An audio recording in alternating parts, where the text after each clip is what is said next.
तीन रंगों का सम्मान यहां हर दिल में है, तीन रंगों का सम्मान यहां हर दिल में है, इसके लिए मर मिटने का अरमान यहां हर दिल में है। कौन कर सकता है हमें इसकी खुशबू से अलग, कौन कर सकता है हमें इसकी खुशबू से अलग। धड़कनों की तरह हिंदुस्तान यहां हर दिल में है, धड़कनों की तरह हिंदुस्तान यहां हर दिल में है। साथियों, आप सभी को राष्ट्रीय पर्व स्वतंत्रता दिवस की हार्दिक बधाई एवं शुभकामनाएं। मित्रों, जैसा कि आप सभी जानते हैं कि हमारा देश 15 अगस्त 1947 को आजाद हुआ था।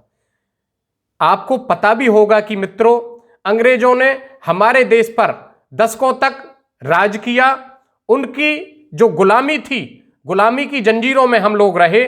अंग्रेजों के अत्याचार लगातार हमने सहे, लेकिन साथियों, उनके अत्याचार निरंतर बढ़ते जा रहे थे। और कहा भी गया है कि पाप का घड़ा एक दिन फूटता है और अधिकता हर चीज की ज्यादा होती है। ऐसी ही अधिकता अंग्रेजों ने की। अंग्रेजों ने अत्याचार किए और ऐसे ऐसे अत्याचार किए जिनसे रूह कांप जाती है। हां, जलियांवाला बाग तो आपको याद होगा। उसमें न जाने कितने हमारे जो बेकसूर लोग थे उनको मार दिया गया। ऐसे बहुत सारे उदाहरण हैं। लेकिन उसी समय हमारे देश के कुछ वीर सैनिकों ने, देशभक्तों ने, क्रांतिकारियों ने क्रांति का बिगुल बजाया। और उनमें अगर मैं मुख्य रूप से नाम लूं, क्योंकि बहुत लंबी सूची है, पूरा दिन कम पड़ जाएगा, लेकिन मुख्य रूप से अगर मैं नाम लूं मित्रों, तो उसमें मंगल पांडे का नाम आता है, जिन्होंने चर्बी वाले जो कारतूस थे उनका विरोध किया। उसमें मुख्य रूप से खुदीराम बोस का भी नाम आता है, जिनका बहुत कम उम्र में जिनको फांसी दे दी गई। उनके लिए एक रिकॉर्ड है कि सबसे कम उम्र में जिनको फांसी दी गई थी वो खुदीराम बोस थे। 18 साल 8 महीने 8 दिन की उम्र थी जब उनको फांसी दे दी गई। साथियों, इसी तरह से एक दूसरे शहीद थे जिनका नाम था ऊधम सिंह, शहीद ऊधम सिंह, क्रांतिकारी ऊधम सिंह। मित्रों, जलियांवाला बाग हत्याकांड 13 अप्रैल 1919 को जब हुआ, ऊधम सिंह ने वो हत्याकांड अपने सामने देखा। उनके अंदर एक बदला लेने की भावना जग उठी और वो लंदन में जाकर के उन्होंने एक किताब के बीच में पिस्टल दबा करके लंदन में जाकर डायर को मारा और बदला लिया और मां भारती का बदला पूरा किया। और अपने प्राणों की उन्होंने कोई भी परवाह ना करके वहां पर गिरफ्तारी दी और 41 वर्ष की उम्र में वो शहीद हो गए। मित्रों, ऐसा ही नाम आता है शहीद भगत सिंह का, जिन्होंने राजगुरु सुखदेव के साथ अंग्रेजों से डटकर मुकाबला किया, जिनको 23 मार्च 1931 को फांसी दे दी जाती है।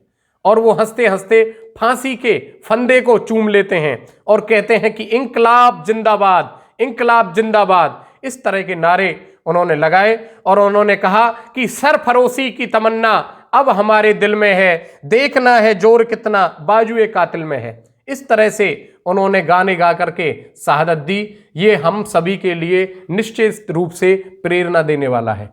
मित्रों, हमें उन सभी वीर सैनिकों को निश्चित रूप से याद रखना चाहिए। हमें उन बहनों को भी याद रखना चाहिए जिन्होंने अपने राखी वाले हाथ खो दिए।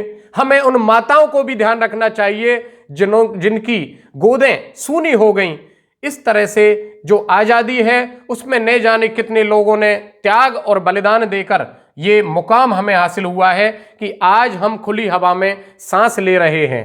और आज जैसा कि आप सभी को पता है कि आज पूरे भारत देश में ये पर्व हर्ष और उल्लास के साथ, मस्ती के साथ मनाया जा रहा है। उसी कड़ी में मुख्य रूप से मुख्य आयोजन हमारे देश के माननीय प्रधानमंत्री दिल्ली में लाल किले पर ध्वजारोहण करके हैं और राष्ट्र के नाम अपना संबोधन देते हैं। इसके साथ साथ सभी शिक्षण संस्थानों में, सामाजिक संगठनों के द्वारा, धार्मिक संगठनों के द्वारा भी ये आयोजन मनाया जाता है। तो आज निश्चित रूप से हम उन सभी वीर शहीदों को पुनः श्रद्धा सुमन अर्पित करते हैं जिन्होंने मां भारती के लिए बलिदान दिया और इतिहास में अपना नाम स्वर्ण अक्षरों में लिख दिया।